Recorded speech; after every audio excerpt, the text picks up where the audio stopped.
الله الرحمن الرحيم نحمده ونصلي على رسوله الكريم إنا أنزلناه في ليلة القدر وما أدراك ما ليلة القدر۔ اللہ تعالیٰ کی عادت ہے کہ اللہ تعالیٰ اس دنیا کے نظام کو مساوات کی بنیاد پہ اللہ نے اس نظام کو نہیں چلایا۔ سب ایک جیسے نہیں ہیں اس دنیا میں۔ اللہ تعالیٰ نے انسانوں کو تمام مخلوق پہ ترجیح عطا فرمائی ہے۔ پھر انسانوں میں بھی سب کو ایک جیسا مقام نہیں دیا۔ پیغمبروں کو اللہ تعالیٰ نے عام لوگوں پر فضیلت عطا فرمائی، پھر پیغمبروں کو بھی ایک جیسا مقام نہیں دیا۔ اللہ تعالیٰ نے پیغمبروں میں حضرت ابراہیم علیہ السلام، موسیٰ علیہ السلام، عیسیٰ علیہ السلام اور سید الانبیاء محمد صلی اللہ علیہ وسلم کو باقی پیغمبروں پر فضیلت عطا فرمائی، اور پھر ان چاروں کو بھی ایک جیسا مقام اللہ نے نہیں دیا۔ ان میں سب سے افضل مقام اللہ نے اپنے حبیب محمد صلی اللہ علیہ وسلم کو عطا فرمایا۔ تو جیسے اللہ تعالیٰ کی عادت ہے کہ انسانوں میں اللہ نے فرق رکھا، مخلوق میں فرق رکھا، تو اللہ تعالیٰ نے اسی طرح اس زمین کے خطوں میں فرق رکھا ہے۔ اس زمین میں سارے خطے ایک جیسے نہیں ہیں۔ مسجد کو اللہ نے عام جگہوں پر فضیلت دی، پھر مسجدوں میں مسجد اقصی، مسجد نبوی اور مسجد حرام کو اللہ نے باقی مسجدوں پر فضیلت دی، اور ان تین مسجدوں میں بھی اللہ نے سب سے زیادہ فضیلت مسجد حرام کو دی جہاں بیت اللہ ہے، اور اتنی بڑی فضیلت دی کہ مسجد حرام میں ایک نماز کا ثواب 1,00,000 نمازوں کے برابر قرار دیا گیا۔ اور علماء کہتے ہیں صرف نماز ہی نہیں ہے بلکہ ایک نیکی کا ثواب اللہ نے مسجد حرام میں 1,00,000 نیکیوں کے برابر رکھا ہے۔ تو اسی طرح اللہ تعالیٰ نے جو اوقات ہیں، وقت ہیں، ان کو بھی ایک جیسا نہیں رکھا۔ اللہ تعالیٰ نے ہفتے کے دنوں میں جمعے کے دن کو ان بقیہ 6 دنوں پر اللہ نے فضیلت عطا فرمائی ہے۔ پھر اللہ نے مہینوں میں تمام مہینوں پر رمضان المبارک کو فضیلت عطا فرمائی ہے۔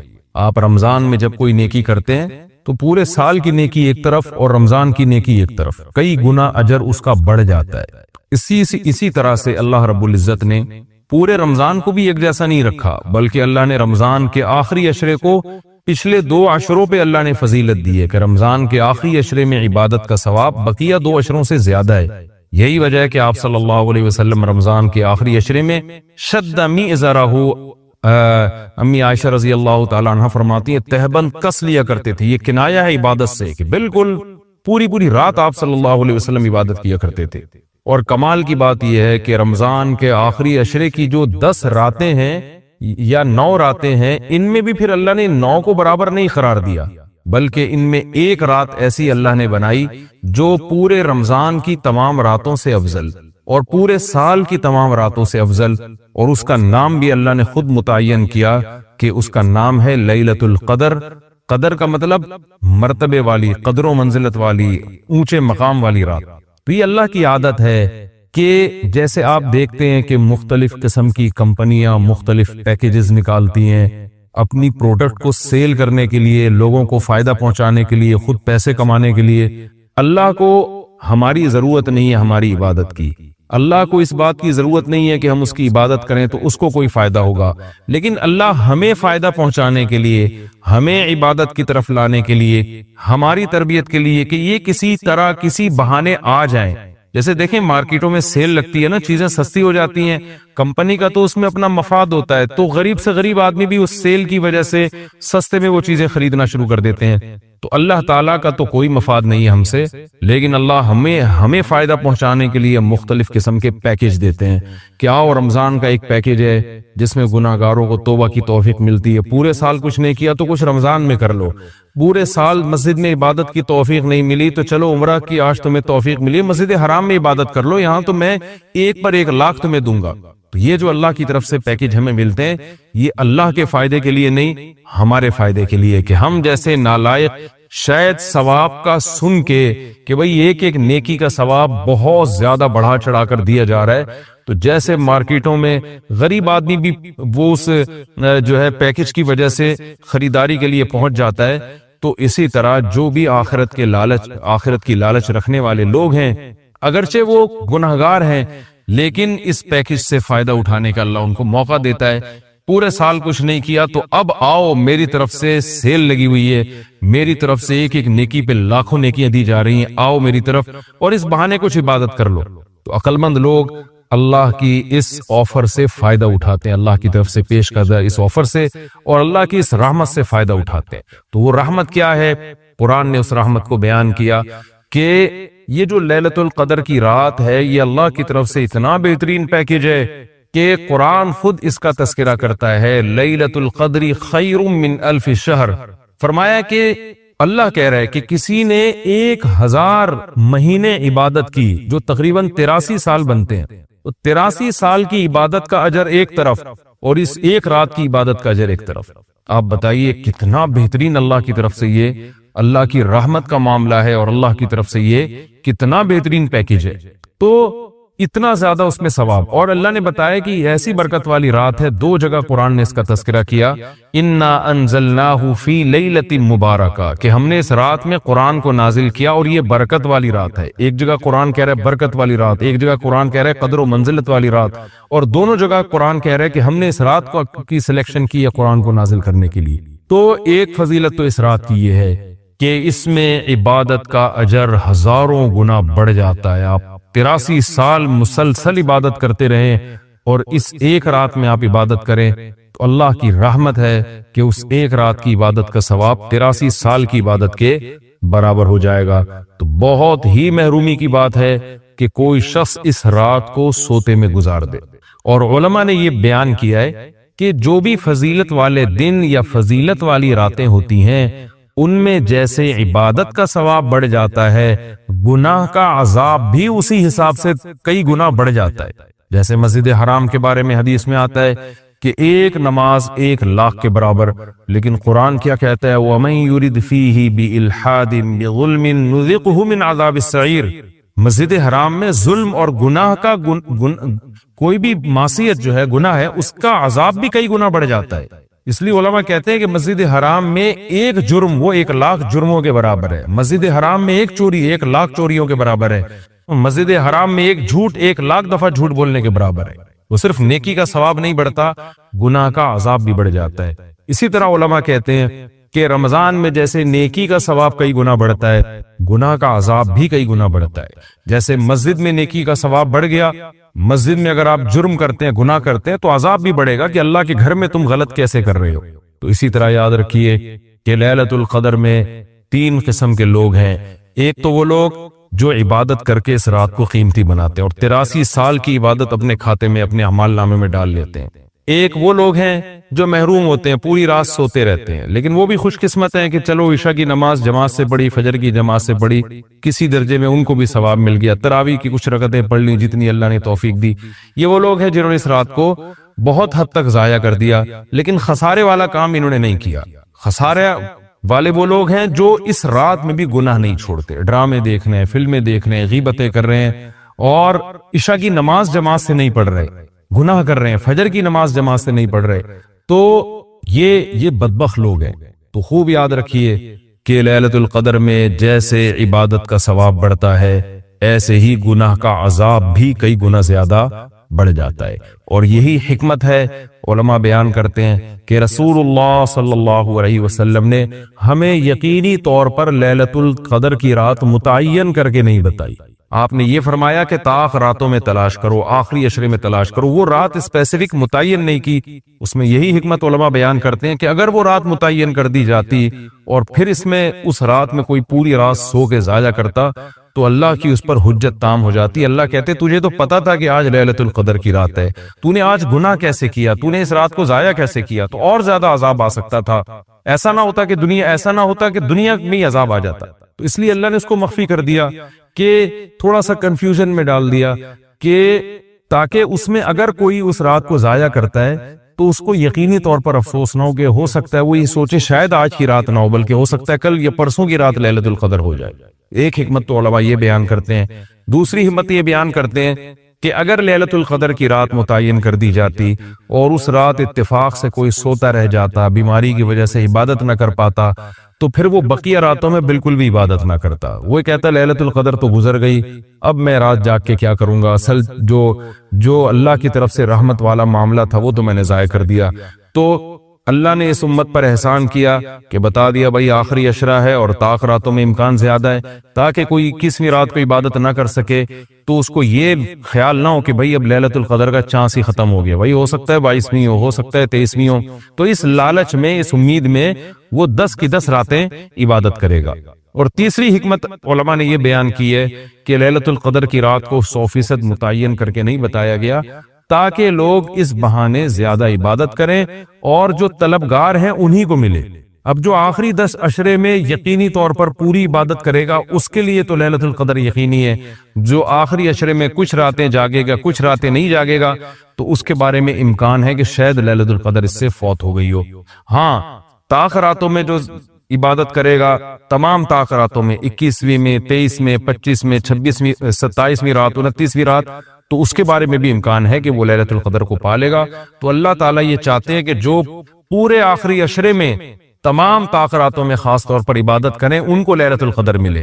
تو اگر اللہ رات متعین کر دیتے تو پھر تو ہر آدمی اس لیلۃ القدر میں جاگ لیتا، لیکن اللہ نے نظام ایسا بنایا کہ بھئی جو طلب کرے گا اور تمام راتیں جاگے گا اس کو تو یقینی طور پر لیلۃ القدر ملے گی، اور جو تمام راتوں میں عبادت کا اہتمام نہیں کرے گا تو اس کے لیے معاملہ مشکوک ہے، امکان ہے کہ مل جائے، امکان یہ بھی ہے کہ نہ ملے۔ تو اس لیے بھی علماء کہتے ہیں کہ لیلۃ القدر کی یقینی طور پر تعیین نہیں کی گئی۔ بہرحال بہت کثرت سے اس بارے میں روایات ہیں جن میں آتا ہے کہ رمضان کے آخری عشرے میں اور رمضان کی طاق راتوں میں خاص طور پر آپ صلی اللہ علیہ وسلم نے فرمایا کہ لیلۃ القدر کو تلاش کرو۔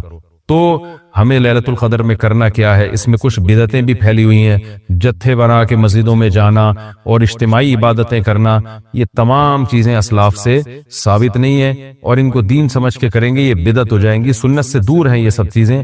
انفرادی عبادت ہونی چاہیے، نماز کا کوئی الگ سے مخصوص طریقہ ثابت نہیں ہے۔ لیلۃ القدر کی رات میں جو طریقے سے عام آپ نمازیں پڑھ رہے ہیں وہی اسی طریقے سے، یہ نہیں کہ پہلی رکعت میں یہ صورت دوسری میں یہ صورت، یہ تمام چیزیں لوگوں میں پھیلی ہوئی ہیں، یہ بدعت ہے، ان کا حقیقت سے سنت سے کوئی تعلق نہیں ہے۔ تلاوت کریں، دعائیں مانگیں اور تہجد کی نماز پڑھیں، جتنے نوافل اللہ آپ کو توفیق دیتا ہے آپ جیسے عام معمول ہے نوافل پڑھنے کا اسی طرح پڑھیں، اور بہتر ہے گھر میں عبادت کریں۔ گھر میں اگر مشکل ہو رہی ہے تو مسجد میں بھی جا سکتے ہیں، لیکن نوافل گھر میں پڑھنا یہ مسجد میں پڑھنے سے زیادہ افضل ہے۔ مسجد میں شور شرابہ کرنا، لیلۃ القدر کے نام پہ جتھے بنا کے بیٹھنا، پھر لیلۃ القدر کی رات پہ پوری رات پروگرام چلنا مسجدوں میں، یہ سب چیزیں لوگوں کو عبادت سے غافل کرنے والی ہیں۔ بیان بھی ہونے چاہیے مختصر، آدھا گھنٹہ ہو گیا 1 گھنٹہ ہو گیا، باقی وقت عبادت میں لگانا چاہیے۔ دوسری بات یہ کہ اتنی کثرت سے عبادت کرنا کہ آپ کا دماغ ہی خراب ہونا شروع ہو جائے، نیند سے حالت خراب ہو جائے، تو یہ بھی ٹھیک نہیں ہے۔ کچھ دیر آرام بھی کرنا چاہیے تاکہ جتنی عبادت ہو وہ طبیعت میں نشاط کے ساتھ اور فریشنس کے ساتھ ہو، آپ اس میں ٹینشن میں نہ آ رہے ہوں۔ اور ایک اہم بات یہ بھی ہے کہ اصل عبادت گناہ چھوڑنا ہے۔ آپ صلی اللہ علیہ وسلم نے لیلۃ القدر میں ہمیں جو دعا سکھائی ہے اس دعا کا مفہوم بھی یہی ہے۔ صحیح حدیث میں دعا آتی ہے کہ لیلۃ القدر میں یہ دعا مانگو، اللہم انک عفو تحب العفو فاعف عنا، اے اللہ تو سراپا معافی ہے، معافی کو پسند کرتا ہے، ہمارے گناہوں کو معاف کر دے۔ اس سے پتہ چلتا ہے کہ لیلۃ القدر میں نبی ہمیں یہ سکھا رہے ہیں، یہ سمجھا رہے ہیں کہ گناہوں سے توبہ کرنی ہے، معافی مانگنی ہے۔ ظاہر ہے جس جرم سے معافی مانگی جاتی ہے تو اسی بیس پہ مانگی جاتی ہے نا کہ آئندہ آپ چھوڑنے کا عہد کر رہے ہو، آپ نے کسی کا دل دکھایا، کسی کو ٹینشن دی، اب آپ اس سے سوری کر رہے ہیں، وہ کہتا ہے ٹھیک ہے آئندہ ٹینشن نہیں دینا، آپ کہتے ہیں دوں گا تو میں آئندہ بھی تمہیں ٹینشن، تو وہ کہے گا پھر یہ تو معافی نہیں، یہ تو معافی کے نام پہ مذاق ہو گیا بھائی۔ تو نبی جو ہمیں دعا سکھا رہے ہیں اس میں اصل بتا رہے ہیں کہ لیلۃ القدر کی رات میں اللہ سے دعائیں مانگ کر توبہ کرنی ہے۔ تو اس رات میں آپ عبادت کریں، اللہ سے دعا مانگیں، اور دعا کیا مانگیں کہ اللہ جو گناہ ہماری زندگی میں ہے ان سے ہم توبہ کرتے ہیں اور آئندہ ہمیں ان سے بچنے کی توفیق عطا فرما۔ گناہ کیا ہے؟ نمازوں کا قضا کرنا، داڑھی کاٹنا، خواتین کا بے پردگی کرنا، اور سود لینا، بہنوں کی وراثت نہ دینا، اور جاندار کی جو تصویریں آج کل لوگوں نے گھروں میں ڈیکوریشن کے طور پر تصویریں لگائی ہوئی ہوتی ہیں، یہ سب ناجائز ہیں۔ آپ صلی اللہ علیہ وسلم نے فرمایا ان من اشد الناس عذابا یوم القیامۃ المصورون، کہ سب سے سخت ترین عذاب قیامت کے دن تصویر بنانے والے کو ہوگا۔ ڈیجیٹل کیمرے کی تصویر میں تو بہت اچھا خاصا علماء کا اختلاف ہے کہ ہماری رائے یہ کہ تصویر میں داخل نہیں ہے، لیکن جو پرنٹڈ تصویر ہوتی ہے اور کسی شرعی عذر کے بغیر ہو، ایک تصویر کسی ضرورت سے ہوتی ہے، بلا وجہ شو بازیوں کے لیے اپنے باپ داداؤں کی تصویریں دیواروں پہ سجانا، یہ فیشن ہمارے یہاں بنتا چلا جا رہا ہے. اور جو بت بنے ہوئے ہوتے ہیں تصویر کے نام پہ، وہ بھی اسلام میں حرام ہے.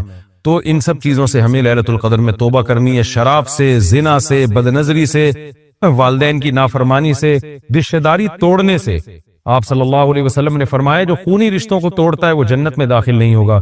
لیلۃ القدر کی رات میں آپ اپنے خونی رشتوں کو منا لیں.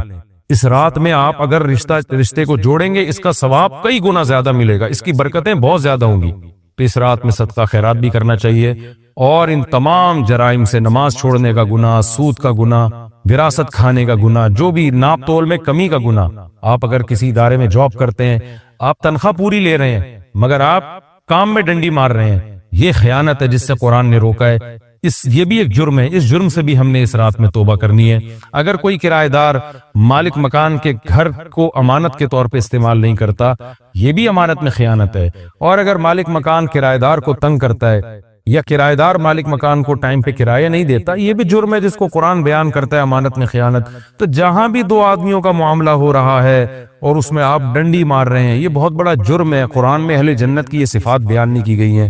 تو اخلاق کو اپنے درست کرنا. آپ صلی اللہ علیہ وسلم نے فرمایا منافق کی 3 نشانی ہے: بات کرتا ہے، جھوٹ بولتا ہے، امانت دی جائے تو خیانت کرتا ہے، اور جب کسی سے بحث مباحثہ کرتا ہے تو گالم گلوچ پہ آ جاتا ہے. آج دیکھیں دفتروں میں کیا حال ہے، بات بات پہ گالیاں، ذرا سا کوئی مسئلہ ہوتا ہے فوش فوش گالیاں نکالنا شروع کر دیتے ہیں. تو یہ تمام چیزیں ایسی ہیں جن سے ہمیں اس رات میں توبہ کرنی ہے.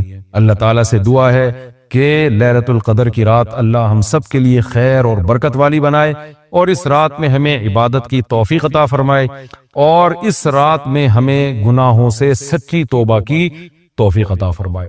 حدیث کیا کہتی ہے؟ نبی نے دعا سکھائی کہ اے اللہ اتنا خوف، زیادہ خوف مسلط ہو گیا تو پڑھائی سے بھی گئے، نیند سے بھی گئے، کھانے سے بھی گئے. تو اللہ کا بھی اگر زیادہ خوف پیدا ہو گیا، صحت بھی خراب ہوگی. بعض لوگوں کے دل میں جہنم کی آگ کا بہت خوف مسلط ہو جاتا ہے، وہ عبادت سے بھی جاتے ہیں، پھر وہ لائف کو جتنا انجوائے کرنا چاہیے جس شریعت نے اجازت دی اتنا بھی نہیں کر پاتے. تو اس لیے ہمارے نبی نے دعا سکھائی: اللہم قسم لنا من خشیتک ما تحول به بیننا وبین معصیتک. یہ میں مناجات مقبولہ کی دعاؤں کا ایک تھوڑا سا تعارف پیش کر رہا ہوں آپ کے سامنے کہ کتنی پیاری دعائیں ہیں. اے اللہ ہمیں اتنا خوف اپنا دے دے جو ہمارے اور تیری نافرمانی کے درمیان آڑ. کیونکہ خوف کا مقصد ڈرنا برائے ڈرنا نہیں ہے، خوف کا مقصد ہے جہنم سے بچنا. اور وہ جب بچیں گے جب گناہ سے بچیں گے. تو کم سے کم اتنا خوف تو ہو کہ جب گناہ کی طرف دل مائل ہو تو تیرا خوف رکاوٹ بن جائے، گناہ سے روک لے ہم کو. وَمِن طَاعَتِكَ مَا تُبَلِّغُنَا بِهِ جَنَّتَكَ. اپنی اطاعت کا اتنا جذبہ دے دے جو ہمیں جنت تک پہنچا دے. کیا ہوا بھائی، کیا ہوا؟ اچھا. وَمِن طَاعَتِكَ مَا تُبَلِّغُنَا بِهِ جَنَّتَكَ، یہ اسی کی تکمیل ہے. وَمِنَ الْيَقِينِ، یہ بڑا پیارا جملہ ہے. وَمِنَ الْيَقِينِ مَا تُهَوِّنُ بِهِ عَلَيْنَا مَصَائِبَ الدُّنْيَا. اے اللہ اپنا اتنا یقین دے دے، اتنا یقین، تیری ذات میں اتنا یقین آ جائے کہ تو سب کچھ کرنے والا تو ہی ہے. اتنا یقین آ جائے کہ دنیا کی مصیبتیں ہلکی لگنے لگیں، ڈپریشن میں نہ جائیں ہم مصیبتوں کی وجہ سے. جو اللہ کو نہیں مانتے نا، جب وہ دیکھتے ہیں کوئی ٹینشن آ رہی ہے تو وہ کہتے ہیں یار اس ٹینشن کی یہ وجہ ہے اور یہ وجہ تو ختم نہیں ہوگی تو میں تو ٹینشن میں زندگی گزاروں گا. وہ خودکشی کی طرف جائیں گے. اور جس کو پتا ہے کہ یہ دینے والا کون ہے؟ اللہ، وہ میرا خیر خواہ ہے، وہ مجھے سنورنے اور بنانے کے لیے دے رہا ہے، وہ یہ ٹینشن دور بھی کر سکتا ہے، وہ کسی سبب کا محتاج نہیں ہے، اس میں میرا فائدہ ہے، تو اس سے وہ ٹینشن کیا ہو جائے گی؟ ہلکی. تو اے اللہ اتنا یقین اپنا دے دے جس یقین کی وجہ سے دنیا کی مصیبتیں ہمیں ہلکی لگنے لگیں. اگر اتنا بھی یقین نہیں ہے تو یہ یقین نہیں ہے. وَمِنَ الْيَقِينِ مَا تُهَوِّنُ بِهِ عَلَيْنَا مَصَائِبَ الدُّنْيَا وَمَتِّعْنَا بِأَسْمَاعِنَا وَأَبْصَارِنَا وَقُوَّاتِنَا أَبَدًا مَا أَبْقَيْتَنَا. اے اللہ تو نے ہمیں آنکھ کی نعمت دی، سننے کی نعمت دی، بولنے کی نعمت دی، چلنے کی اور بات کرنے کی، یہ تمام نعمتیں جب تک ہماری زندگی ہے یہ نعمتیں ہم باقی رکھنا، معذوری سے ہمیں بچانا. سمجھ رہے ہو کہ نہیں سمجھ رہے؟ آج لوگ دولت مانگ رہے ہوتے ہیں، صحت کو فوکس نہیں کر رہے. آنکھ کی بینائی چلی جائے، خدا نخواستہ کیسی اندھیر زندگی ہے، سننے کی طاقت چلی جائے. وَمَتِّعْنَا بِأَسْمَاعِنَا وَأَبْصَارِنَا وَجَمِيعَ قُوَّاتِنَا أَبَدًا مَا أَبْقَيْتَنَا وَاجْعَلْهُ الْوَارِثَ مِنَّا. یہ اس سے بھی زیادہ خاندانی جملہ. کافر بھی چاہتا ہے کہ میری آنکھوں میں دیکھنے کی طاقت، کانوں میں سننے کی طاقت، زبان میں بولنے کی طاقت، میری تمام جو جسم کے پارٹس ہیں وہ صحیح رہیں تاکہ میں دنیا کی نعمتوں سے مزے اڑاؤں. تو اللہ ہم صرف اس لیے نہیں کہہ رہے کہ یہ تمام چیزیں باقی رکھ کہ ہم دنیا میں مزے اڑائیں، دنیا میں بھی لذت، اور یہ جو تو نے ہمیں طاقتیں دی ہیں یہ آخرت میں بھی ترقی کا ذریعہ بن جائیں. تو ڈبل مزے ہو گئے کہ نہیں ہو گئے ہیں بھائی؟ کیونکہ جس آدمی میں قوت اور طاقت نہیں ہوتی مختلف چیزوں کی، وہ آخرت کے کام بھی زیادہ نہیں کر سکتا. تو وَاجْعَلْهُ الْوَارِثَ مِنَّا، ان کے اثرات باقی رہے، قیامت کے دن فائدہ ہوئی. ان آنکھوں سے ہمیں، ان کان سے اچھی بات سنی تھی اور ہدایت مل گئی، تو یہ فائدہ ہو گیا نا اس کان کا آخرت میں. آنکھوں سے اچھی چیز دیکھی اور ہدایت مل گئی، اللہ کی نشانیاں دیکھی اور عبرت حاصل ہوئی ان آنکھوں سے. ماں باپ کی زیارت کی، بیت اللہ حج کی، اللہ کے گھر کی زیارت کی، تو یہ آنکھوں کی لذت بھی ہے، اور اس لذت سے دنیا کا فائدہ بھی اور آخرت کا فائدہ بھی. وَاجْعَلْهُ الْوَارِثَ مِنَّا وَاجْعَلْ ثَأْرَنَا عَلَى مَنْ ظَلَمَنَا وَانصُرْنَا عَلَى مَنْ وَانصُرْنَا عَلَى مَنْ وَاجْعَلْ ثَأْرَنَا عَلَى مَنْ ظَلَمَنَا وَانصُرْنَا عَلَى مَنْ عَادَانَا. جو ہم سے دشمنی کرے اے اللہ تو اس کے خلاف ہماری مدد کر. دنیا میں بہت سارے دشمن ہیں، کچھ کو آپ جانتے ہیں، بہت سو کو نہیں جانتے. وَلَا تَجْعَلْ مُصِيبَتَنَا فِي دِينِنَا، اے اللہ اگر کوئی مصیبت مقدر میں ہے ہی تو دنیا کی طرف پھیر دینا، دین ہمارا اس سے محفوظ رکھنا. دنیا کی مصیبت ختم ہو جاتی ہے، دین پہ کو نقصان اگر ہو گیا اس کے اثرات ہمیشہ ہمیشہ رہیں گے. وَلَا تَجْعَلْ مُصِيبَتَنَا فِي دِينِنَا وَلَا تَجْعَلِ الدُّنْيَا أَكْبَرَ هَمِّنَا. یہ جب مانگا کرے نا خوب شوق سے، اس کا مفہوم سوچ کے، اے اللہ دنیا ہمارا بڑا غم نہ بنا دینا کہ ہماری بڑی چاہت ہی کیا ہو. آج آپ دیکھیں، آپ کسی پوچھے تجھے دنیا میں سب سے بڑی ٹینشن کیا ہو گیا؟ بزنس. تیرا سب سے بڑا مسئلہ کیا ہے؟ صحت. تیرا سب سے بڑا مسئلہ کیا ہے؟ بیوی ٹھیک ہو جائے. تیرا سب سے بڑا مسئلہ کیا ہے جو تو چاہتا ہے؟ یار میرا سب سے بڑا مسئلہ ہے میری شادی ہو جائے. تیرا سب سے بڑا مسئلہ کیا ہے؟ یار ابا ٹھیک ہو جائیں. تیرا سب سے بڑا مسئلہ کیا ہے؟ یار میرے بال نہیں ہے سر پہ، میں سارا دن اسی کوشش میں لگا رہتا ہوں سر پہ بال نکل آئے. بھائی تیرا سب سے بڑا مسئلہ کیا ہے؟ بھائی مجھے اللہ نہ کرے کینسر ہے، میرا سب سے بڑا مسئلہ اس وقت یہ بن چکا ہے میرا کینسر کسی طرح سے ٹھیک ہو جائے. بھائی تیرا سب سے بڑا مسئلہ کیا ہے؟ یہ لوگوں کی آپ سروے کریں تو یہی ہوگا نا. سمجھ میں آ رہی ہے بات؟ اکبر ہمینا کا مطلب سب سے بڑا مسئلہ، سب سے بڑی ٹینشن. بھائی تیرا سب سے بڑا مسئلہ کہ یار میرے بچے میرے خوابوں میں نہیں ہیں، میری سب سے بڑی خواہش ہے میرے بچے انسان کے بچے بن جائیں. بھائی تیرا سب سے بڑا مسئلہ کیا ہے؟ بھائی اس کا سب سے بڑا مسئلہ اس کو خدا نخواستہ فالج ہوا ہوا ہے، اس کی بھی سب سے بڑی کوشش یہی کہ فالج ٹھیک ہو جائے اس کا. نبی دعا سکھا رہے ہیں یہ کبھی بھی ہمیشہ اللہ سے پناہ مانگو، اے اللہ یہ چیزیں میرے مسئلے تو رہیں، سب سے بڑے مسئلے نہ رہیں. سب سے بڑا مسئلہ ایک ہی ہو، آخرت. بھائی یہ مسئلہ ختم ہو گیا، کوئی دوسرا مسئلہ آ جائے گا آپ کے ساتھ. کیا خیال ہے؟ ادھر میری طرف دیکھیں، ادھر کیوں دیکھ رہے ہیں؟ ابھی آپ کا سب سے بڑا مسئلہ ہے میرا بیان سنیں. آپ بیٹھے، اچھا مجھے کچھ اس وجہ سے دیکھ رہے تھے آپ مجھے. اچھا ٹھیک ہے میں دے دیں، اس میں دیتا ہوں دعا میں. 4 لاکھ روپے جمع ہوا ہے، ابھی جمع کرنا ہے 25-30 لاکھ کے لیے تھوڑی سی. اچھا میں جمعے کی نماز کے بعد دیتا. تو سب سے بڑا مسئلہ جو میرا اور آپ کا ہو تو حدیث میں آتا ہے کہ اللہ سے دعا مانگو، لا تجعل الدنیا اکبر ہمنا، اے اللہ یہ دنیا کے جو بکھیڑے اور مسائل ہیں یہ ہمارا سب سے بڑا مسئلہ نہ ہو. سب سے بڑا مسئلہ ہمارا ایک ہو، بھائی کینسر ٹھیک ہو یا نہ ہو، آخرت صحیح ہو جائے. ہم نے ایسے علماء کو دیکھا ہے موت کے وقت شفا کی زیادہ فکر نہیں ہے ان کو کہ میں ٹھیک ہو جاؤں، فکر یہ ہے کہ بھلے مر جاؤں لیکن مغفرت ہو جائے آخرت میں. ہمارے ایک استاذ تھے 45-50 سال بمشکل ان کی عمر ہوگی، بیمار ہو گئے بہت سخت. تو میں جب بھی ان سے ملنے کے لیے جاتا ان کی عیادت کے لیے عام طور پہ جب آپ بیمار کی عیادت کے لیے ملے تو بس وہ ایک ہی چیز کر رہا ہوگا، یار میں ٹھیک ہو جاؤں، بس میں ٹھیک ہو جاؤں، بس میں ٹھیک ہو جاؤں، فلاں ڈاکٹر، وہ اس کے علاوہ اس کی کوئی چاہت نہیں ہوتی۔ ہم جب ان سے ملنے کے لیے گئے تو بڑی شدید تکلیف میں، نلکیاں لگی ہوئی ہیں، ڈرپ چڑھ رہی ہے، بہت کمزور ہو گئے۔ ہم نے کہا کیسی طبیعت ہے؟ کہہ رہے طبیعت ٹھیک نہیں ہے، دعا کرو اللہ مجھے شفا دے دے۔ پھر تھوڑی دیر میں کہنے لگے بس دعا کرو اللہ مجھ سے آخرت میں حساب نہ لے۔ ہر تھوڑی دیر کے بعد بھئی اگر میری زندگی ختم ہو رہی ہے تو بس دعا کرو اللہ مجھ سے آخرت میں حساب نہ لے۔ دنیا دار آدمی کہتا ہے بس ختم ہو رہی ہے تو نہیں، ختم نہیں ہو، بس یہ دعا کرو، یہ میں مرنا نہیں چاہتا بھائی میں کسی بھی قیمت پہ۔ وہ اللہ سے مانگ بھی رہے گا شفا، ہم اللہ کے بندے ہیں، ہم نے اللہ کے سامنے یہ تھوڑی کہنا ہے کہ اللہ تیری مرضی ٹھیک کرتا ہے تو کر دے، نہیں تو نہیں، یہ نہیں، ہم نے تو دعا تو یہ مانگنی ہے اللہ ہم کمزور ہے ٹھیک کر دے۔ بڑا مسئلہ اس سے بھی بڑا ہے، وہ کیا ہے؟ آخرت۔ کمپیئر ہے، کمپیریٹیو ڈگری ہے۔ اگر کوئی مسئلہ آپ کا سب سے بڑا ہے تو آخرت اس سے بھی بڑا مسئلہ ہونا چاہیے۔ اگر آپ کا مسئلہ آپ کی بیگم ہے تو آخرت اس سے بھی بڑا مسئلہ ہونا چاہیے۔ اکبر ہمنا، سب سے بڑا مسئلہ میرا اور آپ کا کیا ہونا چاہیے؟ اللہ۔ اب یہ ہم کبھی بیان میں سن لیتے ہیں، لیکن جب آپ پراپر یہ دعائیں مانگتے رہیں گے، اے اللہ میرا سب سے بڑا مسئلہ دنیا نہ ہو، تو دل پہ اثر ہوگا کہ نہیں ہوگا؟ اس کا استحضار ہوگا کہ نہیں ہوگا کہ میں تو اللہ سے بار بار یہی مانگتا ہوں کہ میرا سب سے بڑا مسئلہ دنیا نہ ہو، اور آج میں نے سب سے بڑا مسئلہ اس کو بنایا ہوا ہے۔ وَلَا تَجْعَلِ الدُّنْيَا أَكْبَرَ هَمِّنَا وَلَا مَبْلَغَ عِلْمِنَا، میری نالج کی انتہا بھی دنیا نہ ہو۔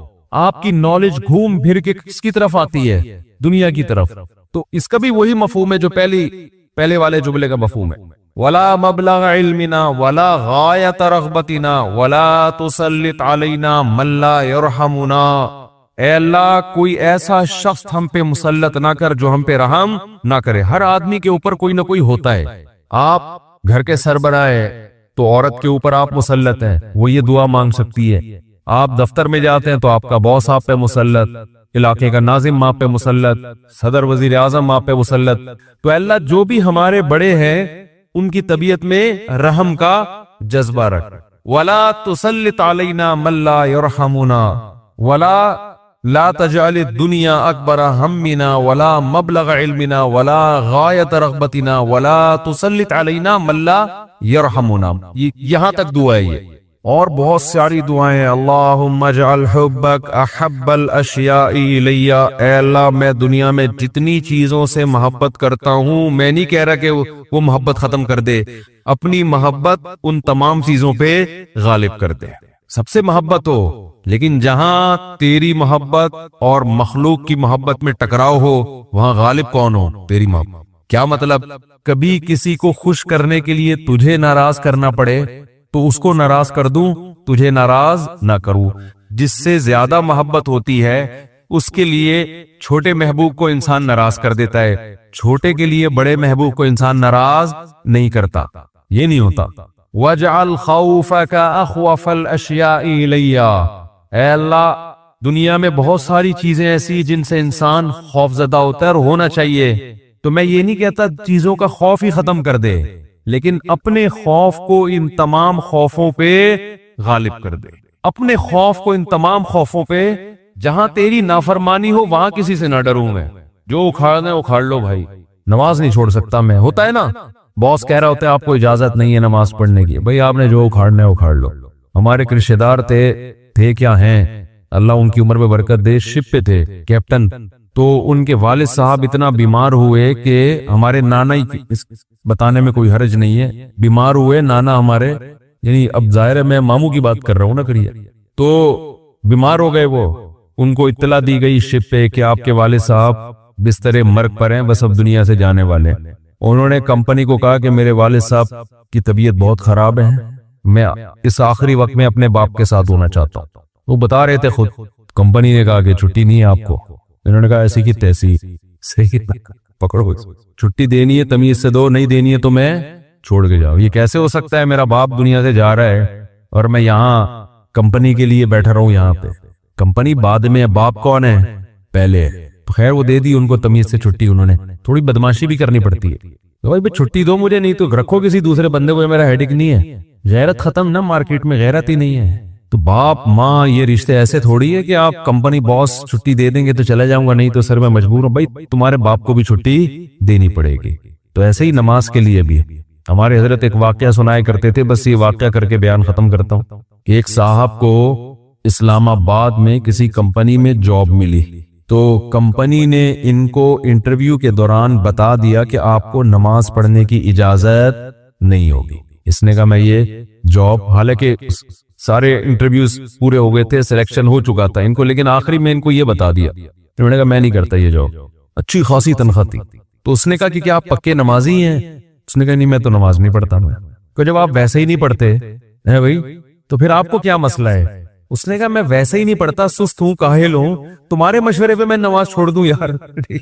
کمپنی کے کہنے پہ میں چھوڑ دوں؟ خدا کہے گا نا کہ تو تیرا دل اپنا ہی نہیں چاہتا تھا, ہے بھائی تیرا اپنا دل نہیں چاہتا تھا, تو نالائق تھا, لیکن اب کمپنی اور خدا کا مقابلہ ہو رہا ہے تو اس کو تو نے خدا بنا لیا ہے.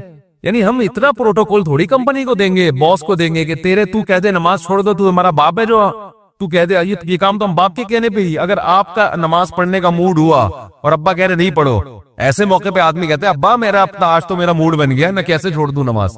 تو یہاں تو ابا کو آدمی لفٹ نہیں کراتا میرے بھائی, جو کرنے والے ہوتے ہیں. باس کو اتنا باپ کیوں بنا لیں گے ہم؟ تو باس کی چمچا گیری اتنی کیا کرو جتنی قیامت میں افورڈ کر سکو. یہ بھی انسان ہے, اتنا زیادہ فری نہیں کرایا کرو. میں یہ نہیں کہہ رہا اپنے باس سے بدتمیزیاں شروع کر دیں, آپ بد کلامیاں شروع کر دیں, عزت دینی چاہیے, لیکن اللہ سے آگے تھوڑی نکالنا ہے اس کو, اللہ سے آگے تھوڑی رکھنا ہے. تو ہمارے حضرت کو وہ بڑا پسند آیا بے نمازی, کہا کہ دیکھو غیرت ہے اس میں, اتنی بڑی جاب ٹھکرا دی اس نے. بولا بھائی تمہارے کہنے سے تم نے یعنی میں اس لیے اب نماز نہیں پڑھ رہا کہ کمپنی کی طرف سے اجازت نہیں ہے. تو کمپنی کون ہوتی ہے مجھے روکنے والی؟ تم چند لاکھ روپے تنخواہ دے کے تم نے ہمیں غلام بنا لیا ہے. تو اگر ہم اللہ کی نہیں مانتے تو تمہاری بھی نہیں مانتے, ٹھیک ہے نا؟ تو تمہاری تو ہم پہلے ٹھکرائیں گے. تو غیرت مند بے نمازی, غیرت مند بے نماز. خیر نماز پڑھنی چاہیے, نماز کی ویلیو کم نہیں ہے. تو یہ ہے وَجْعَلْ خَوْفَكَ أَخْوَفَ الْأَشْيَاءِ إِلَيَّ وَقْتَعْنِي حَاجَاتِ الدُّنْيَا بِالشَّوْقِ إِلَىٰ لِقَائِكَ. اے اللہ اپنی ملاقات کا شوق اتنا دے دے کہ دنیا کی حاجتوں کی تمنا نہ رہے. اتنا شوق ہو جائے کہ اس دنیا میں سب سے بڑا شوق ہی یہ بن جائے, تو پھر یہ ثانوی درجے میں ہوں. اور آخری جملہ اس دعا کا وَإِذَا أَخْرَرْتَ أَعْيُنَ أَهْلِ الدُّنْيَا مِن دُنْيَاهُمْ فَأَخْرِرْ عَيْنِي مِنْ عِبَادَتِكَ. اے اللہ جب لوگوں کی آنکھیں اس دنیا سے ٹھنڈی ہوں, کسی کا کو پتا چلا کہ بحری اٹون میں 3 پلاٹ اس کے نام نکل آئے, آنکھیں ٹھنڈی ہو گئی, پتاتا پھر رہے ہو بھائی ماشاءاللہ, ادھر رشتہ ہو گیا, ہاں بھائی مفتی صاحب کا بیان اثر کر گیا ہے, آنکھیں ٹھنڈی ہوتی نا, گاڑی آ گئی, پیسہ آ گیا. تو اے اللہ اس وقت میری آنکھیں اپنی عبادت میں ٹھنڈی کرنا, مجھے عبادت کی ایسی لذت دے دے, اپنے سامنے راز و نیاز اور مناجات کی, اور اپنے سامنے دعا مانگنا اور نماز پڑھنا اور تیری تلاوت کرنا اور تیری عبادت کرنا, تیرے سے تعلق ایسا ہو جائے کہ میری آنکھیں دنیا سے ٹھنڈی نہ ہو. مجھے مزہ کس میں آئے؟ تجھ سے راز و نیاز کرنے میں. یہاں بھی یہ نہیں کہا جا رہا مجھے دنیا نہیں دینا, مجھے پلاٹ نہیں چاہیے, مجھے گاڑی نہیں چاہیے بھائی, کون مستغنی تھوڑی ہے ہم اللہ سے, سب کچھ چاہیے, لیکن جو لذت ہو نا, لذت وہ ان چیزوں میں نہیں ہو, ان ٹکڑوں میں, کھلونوں میں. لذت کس میں ہو؟ آخرت میں, تجھ سے تعلق میں. تو وہ خرید لیں مناجات مقبولہ, کیونکہ دعائیں تو بہت ہیں نا, ہم کن دعاؤں پہ بیان کرتے ہیں. تو ایک دن ہفتے کو آپ نے جو اس میں لکھا ہوا ہے ہفتے کو یہ پڑھے, اتوار کو آسانی کے لیے, ترتیب کے لیے, تو اس سے پورا ہفتہ 1 دن 2 دن 3 دن 4 دن پھر پڑھتے رہیں گے تو وہ دعائیں آہستہ آہستہ آپ کو یاد ہونا شروع ہو جائے گی. پھر ایک دن آپ آٹو پہ ہو جائیں گے, ٹھیک ہے, جیسے میں بعض چیزوں پہ آٹو پہ ہو گیا ہوں, خود بخود منہ سے نکلنا شروع ہو جاتی ہیں, خود بخود کچھ چیزیں ہیں وہ پھر کبھی بیان میں بتاؤں گا انشاءاللہ. تو وہ آٹو پہ آ گیا ہوں میں, تو وہ خود بخود ہونا شروع, تو وہ آپ کو دعائیں آہستہ آہستہ خود بخود, اس لیے کہ اس میں فرشتوں کے ساتھ حضرت جبریل علیہ السلام بھی زمین پہ نازل ہوتے ہیں. فیہا بِإِذْنِ رَبِّهِمْ مِنْ كُلِّ امر, اس رات میں نازل ہوتے ہیں بِإِذْنِ رَبِّهِمْ, اپنے رب کے حکم سے, مِنْ كُلِّ امر, ہر قسم کے معاملے کو لے کر. یہ ترجمہ تو ہو چکا تھا نا کمپلیٹ. ہر قسم کے معاملے کو لے کر کا مطلب یہی ہے کہ جتنے بھی اہم معاملات ہوتے ہیں وہ فرشتوں کے سپرد کیے جاتے ہیں. کس کی روح آپ نے لینی ہے, کس کی روح نہیں لینی, کس کے کاروبار میں برکت ہوگی. اصل تقدیر کا علم تو اللہ کے پاس ہے, اس میں تو کبھی تبدیلی نہیں ہو سکتی. وہ فرشتوں کے حوالے کر دیا جاتا ہے. ایک سال کی جیسے ہوتا ہے نا بجٹ, تو ہمارا بجٹ ایک سال کے لیے بنتا ہے. اللہ کو تو معلوم ہوتا ہے کہ کیا بنے گا, لیکن انسانوں کو معلوم نہیں ہوتا. جب حکومت بناتی ہے تو حکومت کو بھی معلوم ہو جاتا ہے, تو فرشتوں کو بھی پہلے کچھ پتہ نہیں ہوتا, پھر اللہ تعالیٰ فرشتوں کو بتا دیتے ہیں. تو یہ سارے کام اس رات میں ہوتے ہیں. تو اس سے یہ بھی پتہ چلتا ہے کہ کسی مقدس شخصیت کا کسی مقام پہ جانا, اسٹے کرنا, یہ ان مقام والوں کے لیے برکت کا ذریعہ اور سبب. یہ پتہ چلتا ہے کہ نہیں پتہ چلتا؟ تبھی اللہ اس رات کی فضیلت بتا رہے ہیں کہ انسانوں پر اللہ کی رحمت کے جبریل کو زمین پہ بھیجتے ہیں اور مقدس فرشتے بھی آتے ہیں زمین پر. تو اگر اللہ یہ نہ بتاتے تو کیا ہو جاتا؟ بھئی رات عبادت کی ہے, 1000 مہینوں کی عبادت سے زیادہ ثواب ملے گا, کافی ہے نا.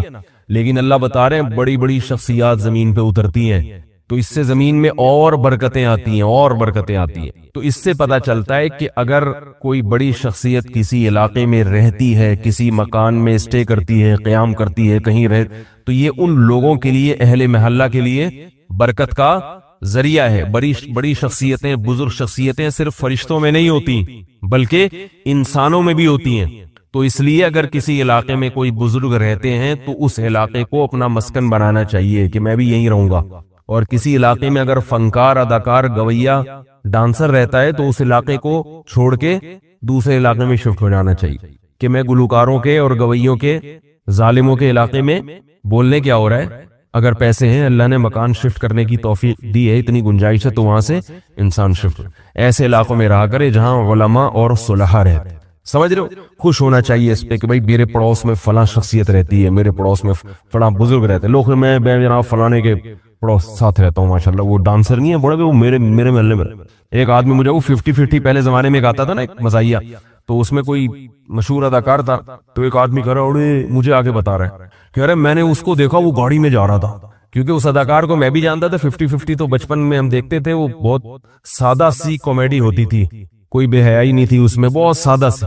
اس میں ایک دفعہ دکھایا تھا کہ ایک آدمی, ہماری پولیس کا حال دکھایا تھا, ڈیفنس کے ایریے میں اس کے مزاح بہت سادہ ہوتے تھے. اس میں خاص بات یہ ہوتی تھی, ڈیفنس کے ایریے میں سیکیورٹی بہت سخت ہوتی ہے, آپ کو پتا ہے. تو ایک ٹیکسی کے اوپر توپ رکھی ہوئی ہے, اس کے اوپر نال بھی ہے, باقاعدہ فائر کرنے والی توپ, اتنی بڑی توپ ٹیکسی کے اوپر رکھی ہوئی ہے. تو اب پولیس کھڑی ہوئی ہے تلاشی لینے کے لیے. پولیس نے پوری تلاشی لی, اچھی طرح توپ کو بھی چیک کیا, کوئی اسلحہ تو نہیں رکھا ہوا اندر, جیبیں میں چیک کیا انہوں نے, اڑی چلو بھائی جاؤ, کلیئر ہے. آپ لوگ کی سمجھ میں نہیں آ رہا, لطیفہ نہیں سمجھ میں آیا, چیکنگ ہو رہی ہے, توپ کو بھی چیک کیا جا رہا ہے, اس کے اندر کوئی اسلحہ تو نہیں رکھا. او بھائی یہ اتنی بڑی توپ ہے, یہی تو اسلحہ ہے. اچھی طرح چیکنگ کر رہے ہیں, صحیح ہے جی, کلیئر ہے, جانے دو. وہ ٹیکسی والا بڑے آرام سے توپ لے کے جا رہا ہے. تو اس قسم کا اس میں مزاح ہوتا ہے. تو اس کے کسی فنکار کو دیکھ لیا گلشن اقبال میں, یہ بتا رہے ہیں اسماعیل تارا, ٹھیک ہے, تو دیکھ لیا, تو مجھے آ کے بتا رہے میں نے آج اسماعیل تارا کو دیکھا ہے. کوئی بات نہیں بھائی, تو نے دیکھ لیا تو کیا, کون سی بزرگ شخصیت کو تو نے دیکھ لیا.